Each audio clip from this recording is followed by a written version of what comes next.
우리 오늘 금요성서정과 41번째입니다. 하나님의 법 아래 있는 공동체라는 제목으로 오늘 같이 말씀 나누겠습니다. 이번 주는 하나님의 법, 세속의 법이라는 주제로 말씀을 우리가 봅니다. 하나님의 법과 세속의 법 사이에서 그리스도인은 어떻게 살아야 하는지, 하나님의 법과 세속의 법 그 관계는 어떤 것인지, 우리가 목요일부터 다음 주까지 다양한 성서정과의 말씀으로 생각하고 배우는 시간이 될 것 같습니다.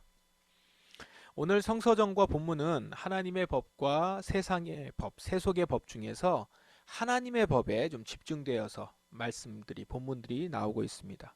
먼저 신명기부터 보면, 우리 신명기는 이번 구약개론을 통해서도 같이 나눴던 것들을 좀 기억하시면 좋겠는데요. 하나님은 이스라엘을 거룩한 공동체로 세우시고자 하는 목적으로 이집트에서 구출하셨죠. 그리고 이제 약속의 땅에 들어가기 전에 이스라엘 백성들에게 재차 율법을 강조하시는 말씀, 그 부분이 이제 신명기입니다. 그 중에서 오늘 우리 금요일자 본문은 왕에 대한 규정입니다. 왕에 대한 규정. 신명기 때는 아직 이스라엘에 왕이 없었을 때죠. 그럼 약속의 땅에 들어가서 왕을 세우게 하시려는 계획이 하나님에게 있었던 것인가요? 아니에요. 본래 하나님은 이스라엘이 왕을 세우지 않기를 바라고 계셨습니다. 각 지파별로 지도자를 중심으로 해서 자치적으로 하나님의 율법 아래 하나님의 직접적인 다스림을 경험하면서 살기를 원하셨죠.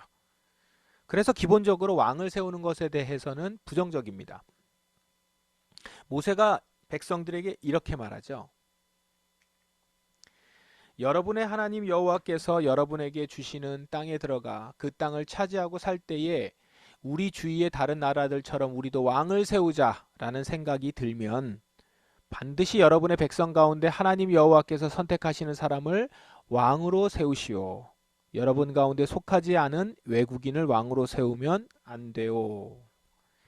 아마도 이스라엘이 왕을 세우고자 하는 마음으로 하나님께 이제 요구할 수 있을 텐데, 정 그렇다면 우리 주위의 다른 나라들처럼 우리도 왕을 세우자라고 하는 마음이 강해져서 하나님께 그걸 요구할 때 정 그렇게 한다면 왕을 세우는 것까지는 허용하지만 이 말을 명심하라 라고 하면서 이제 경고의 내용을 14절 15절에 준 겁니다.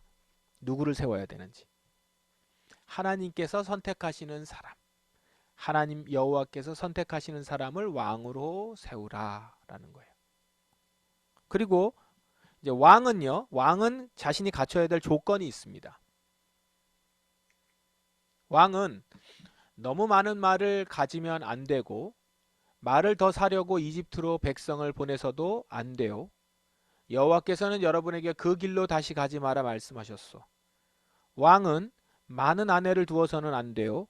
아내를 많이 두면 그의 마음이 하나님에게서 멀어질 것이요. 그리고 은과 금도 너무 많이 가지면 안 돼요. 자, 왕 자신이 갖춰야 될 조건인데 세 가지를 조심하고 더 가지려고 하지 말아라 라는 거죠. 여기서 이제 말이 나오고요. 동물입니다. 말, 그리고 아내, 그리고 은금이 나옵니다. 이 말은 군사력을 말하죠. 당시 군사력은 병마가 얼마나 있느냐로 결정이 되니까요. 아내는 왕이 아내를 많이 뒀습니다. 여러 이유로 많이 뒀어요. 그리고 그렇게 아내를 많이 두는 것은 자랑이었습니다. 왜냐하면 권력과 부를 가진 자만이 아내를 많이 둘 수 있었기 때문입니다. 그래서 아내를 많이 두는 것으로 자신의 능력을 과시하는 것이었죠. 은금은 경제적으로 경제력을 말하는 것이겠죠. 역사 가운데 보면 왕들은 군사력과 경제력을 극대화하고자 했습니다. 그러다가 스스로 그 함정에 빠져서 결국 망하게 되는 경우가 많았습니다. 하나님은 이를 경고하신 것입니다. 지도자들은 자신의 개인적인 목적을 위해서 주어진 권력을 남용하는 유혹에 끊임없이 직면한다는 거예요. 그런데 이런 모습은 하나님의 거룩한 공동체의 지도자로서 적합하지 않다라는 거죠. 특별히 여기 보면 말을 더 사려고 이집트로 다시 가지 마라 라고 구체적으로 경고하십니다. 당시에는 이집트에 말이 많았습니다. 말은 대부분 다 이집트에서 다 구해왔어요. 다른 나라들도. 거기서 수출을 했습니다. 하나님은 이스라엘을 이집트에서 인도해내셨잖아요. 그런데 지금 이집트로 다시 들어간다고요? 군사력의 도움을 요청하고자 다시 간다? 이것은 하나님의 구원 목적에 반하는 일이었다라는 거예요. 이집트가 군사력이 없어서 이스라엘을 못 잡아두었습니까? 그 많은 병거가 홍해 물속에 잠긴 것을 이스라엘은 기억해야 된다는 거예요. 군사력의 근원은 하나님이라는 사실. 필요한 능력과 보호하심은 하나님으로부터 온다는 것을 믿으라는 거예요. 또한 아내를 많이 두는 왕, 그 마음이 하나님에게서 멀어질 것이다. 그러므로 왕은 하나님에게서 멀어지게 할 만한 일들을 도모하지 말아야 된다는 거죠. 그리고 오히려 다음과 같은 일을 해야 한다라는 겁니다. 왕의 자리에 오르는 사람은 제사장인 레위 사람 앞에 있는 이 율법을 두루마리에 베끼시오. 그것을 늘 곁에 두고 평생토록 날마다 읽으시오. 그래서 하나님 여호와를 두려워하기를 배우고 모든 율법과 명령을 부지런히 지켜야 하오. 자, 율법을 필사하면서 늘 곁에 두고 평생토록 읽고 묵상하라는 거예요. 그때나 지금이나 똑같아요. 지금 우리 어떻죠? 성서정과하고 메모하고 암송하고 수요일날 성경개론 들으면서 배우고 공부하고, 그죠? 왕이 그렇게 했어야 된다는 거예요. 그렇게 하라는 거죠. 그렇게 하나님을 경외하는 법을 배우고 하나님 여호와를 두려워하기를 배우고, 하나님 여호와를 두려워하는 것도 배우는 거예요. 배우고 모든 율법과 명령을 부지런히 지키는 자. 율법과 명령을 부지런히 지킨다는 걸 좀 한번 생각해 보세요. 그냥 지키는 게 아니라 부지런히 지키는 거예요. 어떻게 이것을 잘 지킬 것인가? 이것을 지키기 위해서 내가 얼마나 노력할 것인가? 부지런히 지켜야 된다는 거죠. 그것이 왕이 해야 될 일이라는 거죠. 자, 이렇게 지금 여기 나와 있는 왕의 조건, 이스라엘의 왕의 조건은 하나님이 이스라엘 공동체를 어떤 공동체로 세우기를 원하는지를 보여주고 있어요. 어떤 공동체로 세우기를 원하는가? 하나님은 이스라엘을 직접 다스리기를 원하신다는 거예요. 우선 하나님은 이스라엘을 직접 다스리기 원하시고 그렇게 거룩한 공동체로 살아가기를 원하신다라는 것이죠. 이것을 통해서 이스라엘은 분명히 알아야 했습니다. 바로 하나님의 법이 세속의 법보다 위에 있다는 사실이에요. 세속의 법보다 하나님의 법이 위에 있다. 따라서 하나님의 공동체는 어떤 사람들이냐면 세속의 법보다 월등한 하나님의 법을 지키며 살아가는 자들입니다. 하나님의 공동체는 하나님의 법을 지키며 그 정체성을 유지해가요. 세상에서 통용되는 원리라든가 전통을 가지고 정체성을 찾아가는 것이 아니라 하나님의 법을 지키며 그 정체성을 유지해갑니다. 그런데 이건요, 하나님의 법을 지금 지키고 있으니까 세속법은 지키지 않아도 된다, 이 말이 아닙니다. 하나님의 법과 세속법, 이것이 완전히 분리되어 있어서 이 법 아니면 저 법 아니에요. 하나님의 법이 월등하다는 거예요. 월등하다는 것이 분리되어 있다는 얘기가 아닙니다. 세속의 법은 하나님의 법의 일부를, 최소한의 부분을 지키도록 한 거예요. 아주 기초적인 것들만. 그러므로 여러분, 하나님의 법, 우월한 월등한 하나님의 법을 잘 지키면 세속의 법은 자동적으로 잘 지키게 되어 있습니다. 그 원리를 다 지키는 거예요. 하나님의 법을 지키면. 하나님의 법의 원리를 따라서 사는 자는 세속의 법 아래 사는데도 문제가 없어요. 하나님의 법의 가장 기본적인 보편적인 원리를 가지고 살아가면 세속의 법은 다 지키는 것들이라는 거죠.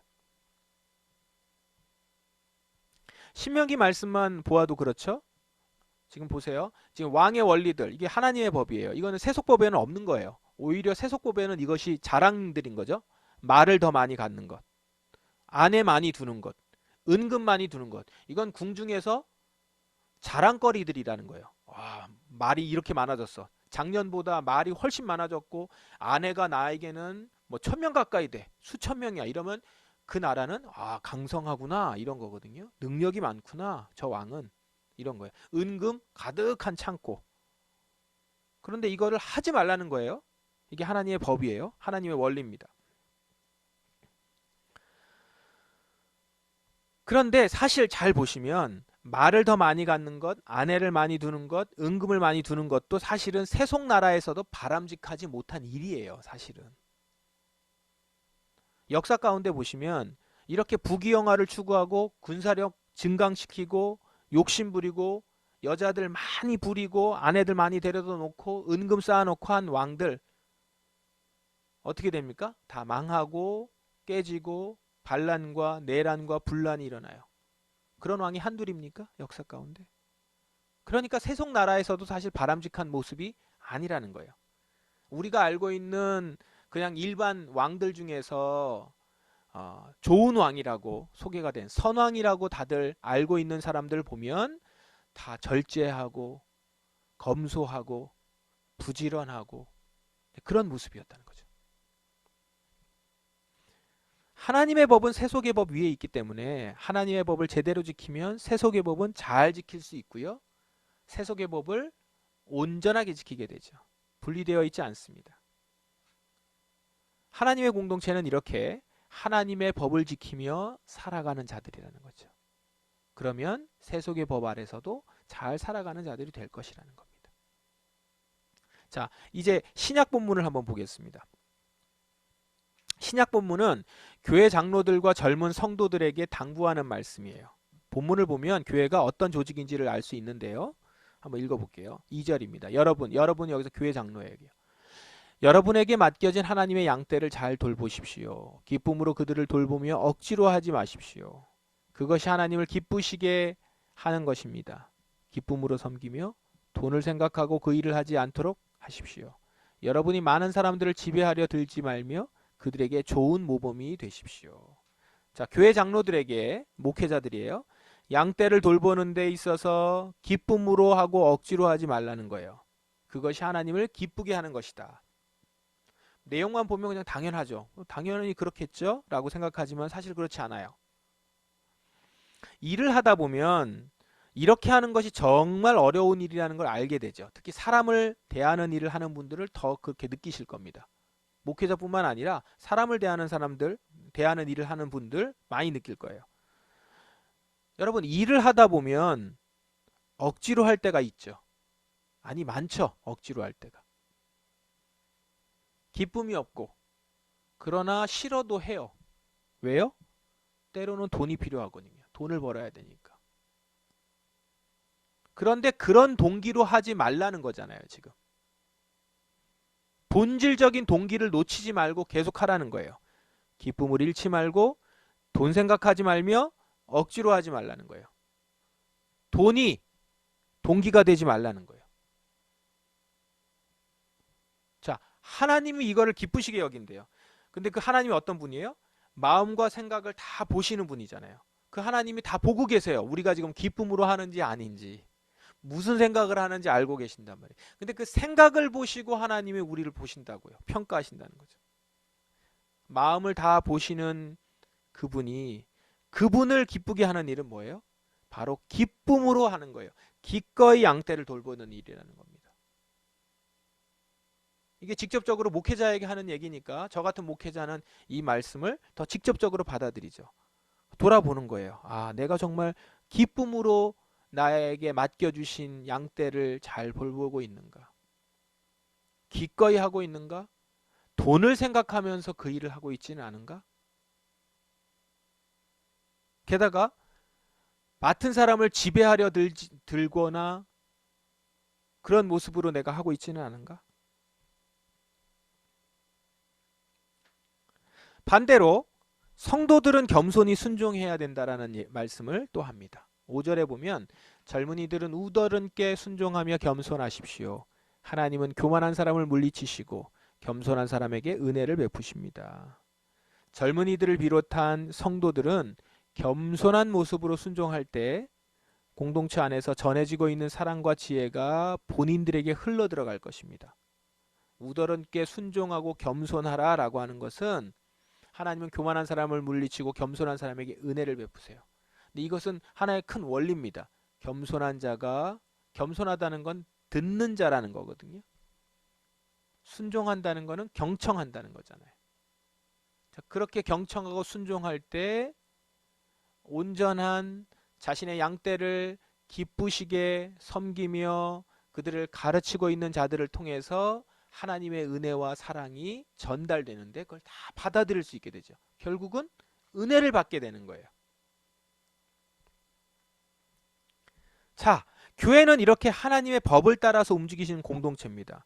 하나님의 사랑이 지도자를 통해서 성도들에게 이렇게 이어지고 있는 공동체예요. 이것이 잘 흐르면서 이어지도록 하기 위해서 필요한 것들이 뭐냐면 기쁨, 자발적인 순종, 겸손 등인 거예요. 전하는 사람은 기쁨으로 이거를 통과시켜야 되죠. 그리고 그걸 받는 사람은 순종과 겸손으로 이것을 받음으로 인해서 하나님으로부터 오는 사랑과 은혜가 잘 흘러가는 것이죠. 이런 것이 하나님의 법을 공동체에 살아있게 만드는 거예요. 이게 선순환될 때 하나님의 공동체는 은혜가 충만한 공동체가 됩니다. 그리고 하나님의 목적한 대로 살아있는 공동체가 됩니다. 이 일을 성령 하나님께서 우리를 도우시려고 우리 가운데 오시죠. 우리의 마음을 만져주셔서 순종할 수 있도록 계속 격려하시고 겸손하게 하시고, 목회자들에게는 계속 돌아볼 수 있도록 하셔서 너의 마음을 돌아봐라. 너가 지금 기쁨으로 하고 있는 것이냐? 한 사람을 바라보면서 돈을 생각하고 있는 것이냐? 너가 저 사람을 지배하려고 하고 있는 것이냐? 하나님이 맡겨주신 대로 섬기고 있는 것이냐? 성도들은 정말 진심으로 겸손한 마음으로 받아들이고 있는 것인가? 계속 볼 수 있도록 성령 하나님께서 우리를 또한 도와주시죠. 그래서 이것이 선순환될 때 하나님의 공동체는 은혜가 충만한 공동체가 된다라는 거죠. 오늘 말씀은 하나님이 당신의 공동체에게 원하시는 것이 무엇인지를 보게 해줍니다. 바로 하나님은 당신이 세운 공동체가 언제나 은혜가 넘치길 바라신다는 거예요. 이를 위해서 하나님은 당신의 법을 우리에게 주셨어요. 그 안에서 하나님이 주신 선물을 누리며 살라고 하신 것입니다. 이스라엘 백성들을 구속만 하신 것이 아니라 그들에게 하나님의 법을 주셨어요. 일부러 시내산까지 그들을 이끌고 가셔서 거기서 40일 동안 법을 주시고 가르치시죠. 그리고 그걸 지킬 수 있도록 하나님이 또한 일부러 성막을 만들라 하셔서 내려오셔서 함께 하시잖아요. 우리에게 은혜를 주시려고, 은혜가 넘치는 공동체로 살아가게 하시려고, 그 안에서 하나님이 주신 선물을 누리며 살라고 하신 것입니다. 오늘 본문들의 이 말씀, 지도자들에게 하신 말씀이 주잖아요. 왕에게 하는 말씀, 신명기에는, 여기에는 지금 목회자들에게 하신 말씀이 주를 이루는데, 이렇게 지도자들에게 하신 말씀은 바로 이런 목적 때문인 거예요. 왕으로서 자신의 개인 목적을 배제하고 백성들이 하나님의 거룩함을 받아 누릴 수 있도록 하라는 거죠. 자신의 영달과 자신의 유익과 자신의 욕심을 채우기 위하여서 힘을 사용하는 것이 아니라 그 권력을 사용하여서 백성들이 하나님의 거룩함을 받아 누릴 수 있도록 만들라는 거예요. 율법과 명령, 모든 이가 주 안에서 평안하게 살도록 주신 거예요. 규제하려고 주신 게 아니에요. 율법은 규제하려고, 구속하려고 주신 것이 아니라 율법은 우리가 그 안에서 평안하게 살도록 하시기 위해서 주신 거예요. 이 율법과 명령이 공동체 안에서 잘 움직이도록 하는 것이 왕의 역할이라는 겁니다. 그러기 위해서 1차적으로 왕 본인이 율법과 명령을 날마다 읽고 알아야 되는 것이겠고요. 교회 장로들도 성도들이 주 안에서 구속의 기쁨으로 안심하고 살아갈 수 있도록 맡겨진 양떼를 잘 돌보야 하는 것입니다. 어떻게 해요? 기쁨으로요. 억지로 하지 말고, 성도를 돈으로 보지 말고, 그들을 자기 수하에 두고 지배하려고 하지 말고, 오히려 좋은 모범, 즉 하나님의 사람으로 살아가는 자가 누리는 기쁨과 안정을 직접 보여주면서 이것이 기쁨이다, 이것이 사랑이다, 이것이 하나님을 의지하며 사는 삶이다, 이것이 돈 때문에 움직이는 자가 아니요 하나님의 말씀 때문에 움직이는 삶이다라는 것을 모범으로 보여주라는 것이죠. 성도들이 그 가운데서 기쁨과 안정을 느낄 수 있도록 이끌라는 것입니다. 그때에 주께서 세우신 교회는 하나님의 법 아래 아름답고 건강하게 운영될 것입니다. 그렇게 이끄는 지도자들은 결코 오늘 말씀에 시들지 않는 영광의 면류관을 받게 될 것입니다. 이렇게 오늘 본문은 하나님의 마음을 담고 있습니다. 바로 우리를 직접 통치하기 원하시는 하나님의 마음을 담고 있어요. 우리를 구속하셨을 뿐만 아니라 그 이후의 삶에도 계속 함께 하시며 사랑을 보내세요. 거룩한 백성으로 자라길 바라시며 함께 하시는 거예요. 여러분, 우리 교회도요, 하나님이 직접 세우시고 직접 다스리기 원하는 공동체인 것을 기억하십시다. 교회 모든 구성원들이 하나님의 법 아래 겸손히 순종함으로 말미암아서 우리 교회 안에 하나님의 능력과 찬란한 위엄이 머무를 수 있는 것입니다. 이를 위해서 목회자는 그 역할이 억지로가 아니라 기쁨으로 성도를 돌보고 돈을 생각하고 일을 하지 않으며 지배하려는 마음이 아닌 좋은 모범이 되는 사람으로 서려고 노력해야겠습니다.